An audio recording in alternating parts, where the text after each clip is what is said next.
Meu irmão, a graça e a paz, boa noite. A gente vai estar tratando sobre a aula da Escola Bíblica Dominical, que tem por tema Atributos de Deus. A aula inaugural, né, que a gente tratou agora no dia 5, esse domingo agora que passou, tá certo? E a gente vai fazer um breve resumo de tudo aquilo que a gente viu em sala de aula, para que você, o aluno que perdeu por qualquer motivo de doença, infelizmente não pôde estar conosco, para que você possa acompanhar e não ficar para trás nos assuntos que a gente está abordando em sala de aula, tá certo, meus irmãos? A gente está adotando o livro de A.W. Pink, que tem por título Os Atributos de Deus, só que a gente não ainda entrou no livro propriamente. A gente teve essa aula inaugural e a gente teve como objetivo principal enfatizar que o propósito dessas aulas é dar esse enfoque nos atributos de Deus, meus irmãos. A aula não vai ser para provar a existência de Deus. Não vamos tratar de apologética, a doutrina que tem como objetivo tratar da existência, provar a existência de Deus. Não, a gente vai tratar das qualidades de Deus, da pessoa de Deus, os atributos de Deus. E aí a gente fez algumas divisões dentro desse propósito de conhecer a respeito dos atributos de Deus. E aí a gente tratou como primeiro ponto a transmissão do conhecimento de Deus. Como que nós conhecemos a Deus nos dias atuais? Como é que a gente, como homem, pôde conhecer a Deus? E aí eu gostaria de citar a famosa frase de Kuyper, que ele diz o seguinte: chama a atenção para o fato de que a teologia, como conhecimento de Deus, difere num importante ponto de todos os demais tipos de conhecimento. No estudo de todas as outras ciências, o homem se coloca acima do objeto de sua investigação e ativamente extrai dele o seu conhecimento pelo método que lhe pareça mais apropriado. Mas na teologia, ele não pode colocar-se acima, mas sim sob o objeto do seu conhecimento. Em outras palavras, o homem só pode conhecer a Deus na medida em que este ativamente se faz conhecido. Deus é, antes de tudo, o sujeito que transmite conhecimento ao homem e só pode tornar-se objeto de estudo do homem na medida em que este assimila e reflete o conhecimento a ele transmitido pela revelação. Sem a revelação, o homem nunca seria capaz de adquirir qualquer conhecimento de Deus. E mesmo depois de Deus ter se revelado objetivamente, não é a razão humana que descobre Deus, mas é Deus que se discerne aos olhos da fé. Contudo, pela aplicação da razão humana santificada ao estudo da palavra de Deus, o homem pode, sob a direção do Espírito Santo, obter um sempre crescente conhecimento a respeito de Deus. E aí, ao tratar dessa frase de Kuyper, que para mim ela é muito rica no que se refere ao conhecimento de Deus, a gente pode observar em alguns textos da palavra de Deus que trata de dois tipos de revelação. Dois tipos de revelação que nós, como homens, podemos observar nas Escrituras. A primeira, nós a chamamos de revelação geral. A segunda, nós conhecemos como revelação específica ou revelação especial. A gente, para definir de uma maneira bem clara, a revelação geral ela é conhecida, ela é identificada pela natureza, pelas coisas que Deus criou, pelo mar, pelo ar, pelos animais, pelas plantas, flores. Todas essas evidências nos mostram que Deus criou a natureza, e essa revelação geral, ela prova a existência de que existe um ser supremo, de que existe um arquiteto inteligente e capaz de criar todas as coisas. Essa seria a revelação conhecida como a revelação geral, que nós podemos observar nas coisas criadas, na natureza. Outro tipo de revelação, conhecida como revelação específica ou revelação especial, nós a conseguimos identificar através da palavra, da escritura. E aí a gente consegue observar como a culminância dessa revelação especial o próprio Jesus Cristo, como a revelação máxima do próprio Deus, tá certo? Então a gente tratou nessa aula de uma maneira bem clara do que seria a revelação especial e a revelação geral, certo? Citamos alguns versos da Bíblia que eu gostaria de trazer aqui para vocês. Salmo 19, versículo 1 e 2, que dá uma ênfase muito forte sobre a revelação geral. Um texto muito conhecido: os céus proclamam a glória de Deus e o firmamento anuncia as obras das suas mãos. Atos 14, 17, Romanos 1, versos 19 e 20, esses textos respaldam a ideia da revelação geral.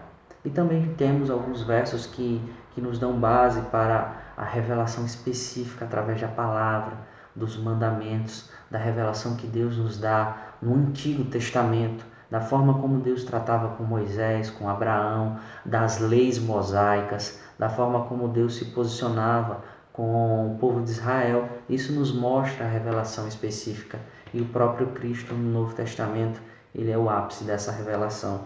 Então alguns textos como em 2 Reis, capítulo 17, verso 13, no Salmo 103, verso 7, esses textos eles dão embasamento para a revelação específica no Antigo Testamento, e também João, capítulo 1, verso 18, e Hebreus, capítulo 1, versículo 1 e 2, que nos dão aí embasamento para a revelação especial, específica no Novo Testamento.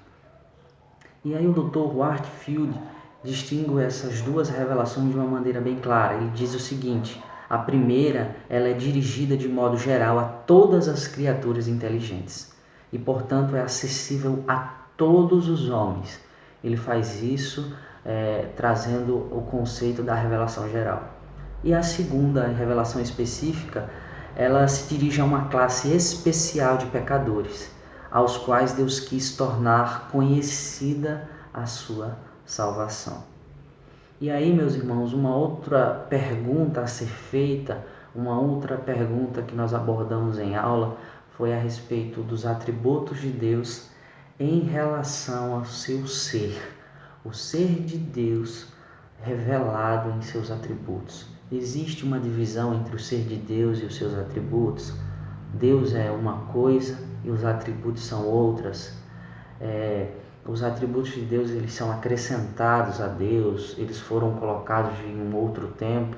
Como é que a gente faz essa junção entre o ser de Deus e os seus atributos? E aí foi escrito da seguinte forma: da simplicidade de Deus, segue-se que Deus e os seus atributos, eles são uma coisa só. Não devemos considerar os atributos como outras tantas partes que entram na composição de Deus, pois ao contrário dos homens, Deus não é composto de diversas partes. Tampouco devemos considerá-los como alguma coisa acrescentada ao ser de Deus. Embora o nome atributo pareça apontar nessa direção, nenhum acréscimo já foi feito ao ser de Deus, que eternamente é perfeito. Desta forma, se diz em teologia que os atributos de Deus são o próprio Deus, como ele se revelou a nós. Os teólogos, os escolásticos, eles acentuavam o fato de que Deus é tudo quanto ele tem. Ele tem vida, sabedoria, luz, amor, paz, justiça. E se pode dizer com base na Escritura que se ele tem, ele é a vida, ele é a luz, ele é a sabedoria. Por isso que os teólogos diziam que Deus, ele é aquilo que ele possui, aquilo que ele tem. Shedd fala deles como dos atributos como uma descrição analítica e bem próxima à essência do próprio Deus.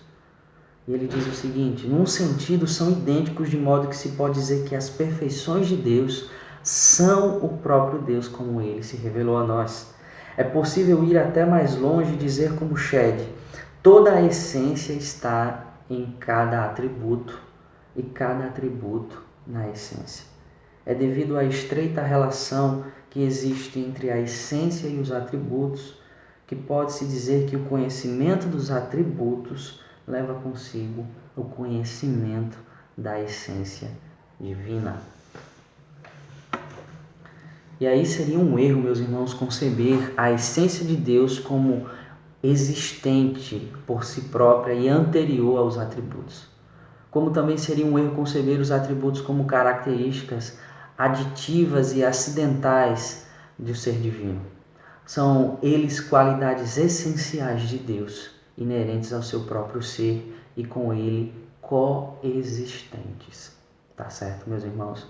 A definição clara de atributo seria que atributo ele é uma qualidade, ele é definido como perfeições atribuídas ao ser divino, ou que visivelmente são exercidas por ele em suas obras, tanto na criação quanto na sua providência e redenção. Mas se nós continuarmos a empregar o nome atributo, é porque geralmente ele é muito utilizado, esse nome atributo, e é algo que fazemos com claro entendimento de que se deve excluir rigidamente essa noção de que algo é acrescentado ao ser de Deus. Tá bom, meus irmãos? Uma outra parte que a gente tratou em aula foi a questão de como são divididos os atributos de Deus, de como nós podemos dividir para que seja de uma maneira mais pedagógica, mais ensinável para as pessoas que estão aprendendo.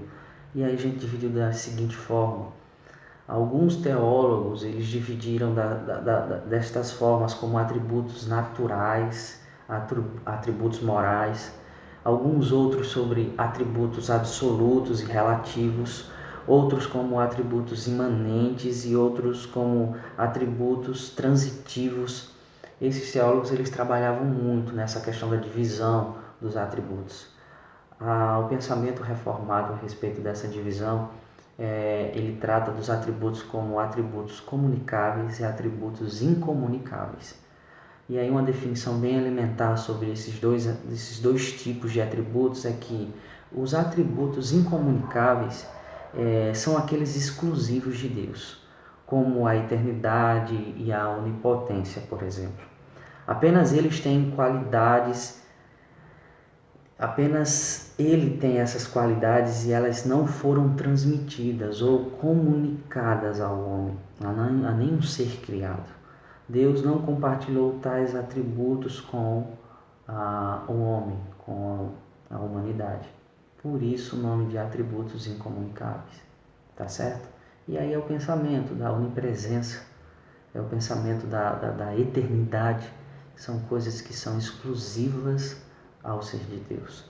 E o outro tipo de atributo é os atributos comunicáveis. E aí os atributos comunicáveis, por sua vez, eles foram impressos na humanidade, na criação.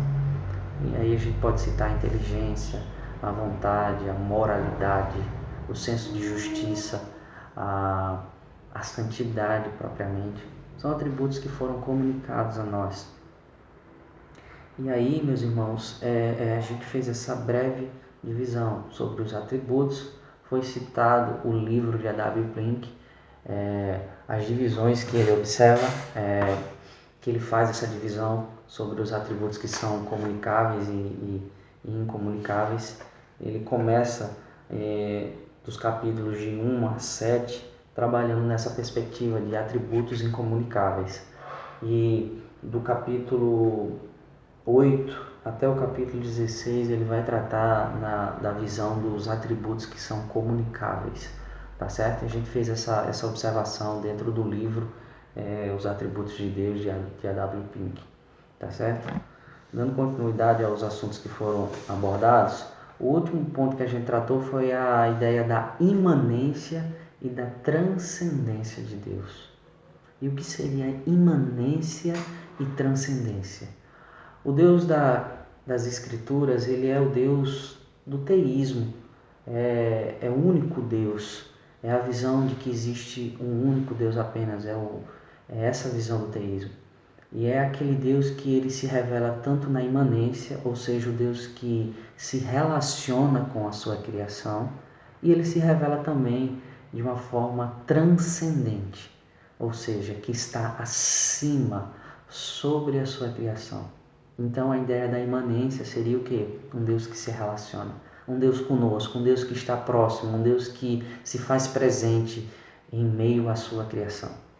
E a ideia da transcendência é um Deus soberano, um Deus que é eterno, um Deus que está além, um Deus que é superior a nós como criatura. E é necessário haver um equilíbrio sobre esses dois pontos, imanência e transcendência. Porque, meus irmãos, a ênfase exagerada na imanência pode gerar uma noção errada da pessoalidade de Deus e há o perigo de se confundir Deus até com as coisas da criação, de confundir Deus com a criação, o que ocorre no panteísmo, certo? Deus ele é uma força, uma energia que se envolve na criação. E também, meus irmãos, uma ênfase exagerada na transcendência pode se perder a noção do Deus que ele é ativo na história, como é o caso do pensamento deísta, que acredita que Deus criou todas as coisas, mas que ele, ao criar, ele abandona, ele deixa as coisas ao léu. E não é esse o Deus que nós cremos, não é esse o Deus que as Escrituras ela nos mostra, tá certo? E a gente tratou dessa perspectiva da imanência e da transcendência de Deus. É necessário haver esse equilíbrio. Alguns textos que embasam a imanência seriam Jeremias 23, 24, Êxodos, capítulo 3, versículos 7 e 8, Jó, capítulo 34, versículo 14 e 15, e alguns que enfatizam a transcendência de Deus seria Isaías, capítulo 55, versículo 8 e 9, e Jó, capítulo 11, versículo 7. Para a gente finalizar a nossa revisão do que foi dito na aula passada, a gente fez o impacto do estudo do caráter de Deus na nossa vida. O que o estudo, o que esse ano vai trazer de benefícios para nós, tratando-se dos atributos de Deus? E aí o primeiro ponto, a gente tratou da seguinte forma: o único modo de conhecer a Deus hoje é através do estudo do seu caráter, conforme revelado nas Escrituras. E aí a gente traz essa noção dos 5 solas, do sola escritura da reforma protestante. Só a escritura, ela é suficiente, ela nos revela o caráter de Deus. Deus se revelou a nós através da sua palavra e ela é o nosso guia infalível para conhecermos a Deus. O segundo ponto, o caráter de Deus deve ser usado como fonte para toda a moralidade humana. Tudo que nós devemos saber a respeito do que é certo, de uma conduta justa, do que é errado, do que é proibido, do que não se deve fazer e do que se deve fazer, isso é nos revelado através do caráter de Deus, através dos seus atributos. Ponto 3. A ausência do conhecimento de Deus conduz à idolatria e a outros pecados. Precisamos conhecer o Deus que nós servimos, meus irmãos. Como é que eu posso agradar a um Deus que eu não conheço, que eu não me relaciono? Como é que eu posso servir a um Deus da qual eu não tenho intimidade, da qual eu não sei quais são as suas exigências, quais são os seus gostos, quais são as coisas que o desagradam? Então é necessário conhecer os atributos, conhecer o caráter de Deus para que nós venhamos a adorá-lo e servi-lo de uma maneira que venha a o agradar. Quarto ponto, conhecendo o caráter de Deus, haveremos de desfrutar de um melhor relacionamento com Ele. Adoração, saber qual é a sua vontade. Então, só conseguiremos fazer isso a partir do momento que nós conhecemos a esse Deus e que nós nos relacionamos com Ele. E quinto e último ponto, conhecendo o caráter de Deus, vamos melhorar em muito a nossa adoração em conjunto como igreja. Nós vemos um cenário difícil nos dias atuais, um evangelho distorcido, pastores pregando qualquer outra coisa que não seja o evangelho, buscando interesses próprios, buscando qualquer outro tipo de coisa que não seja a verdade do evangelho. Então a gente percebe que o pragmatismo tenha adentrado as portas da igreja, e não importa se essa coisa seja certa ou errada. O que importa de fato é se essa coisa dá certo, se esse planejamento vai dar certo, não importa se a palavra de Deus proíbe ou não. Então, em meio a esse cenário difícil, a gente percebe que ao aprender sobre os atributos de Deus, nós iremos adorá-lo como igreja de uma maneira mais excelente, de uma maneira que venha a agradar ao nosso Deus. E para finalizar, eu gostaria de citar uma frase de J.I. Parker, que diz o seguinte: conhecer a Deus é crucialmente importante para a nossa vida. Para quem não conhece a Deus, o mundo é um lugar estranho, louco, penoso, e viver nele é algo decepcionante e desagradável. Despreze o estudo de Deus e você estará sentenciando a si mesmo a passar a vida aos tropeções, como cego, como se não tivesse nenhum senso de direção e não entendesse aquilo que o rodeia. Deste modo, poderá desperdiçar a sua vida e perder a sua alma. Esses foram os assuntos que a gente abordou na aula desse domingo.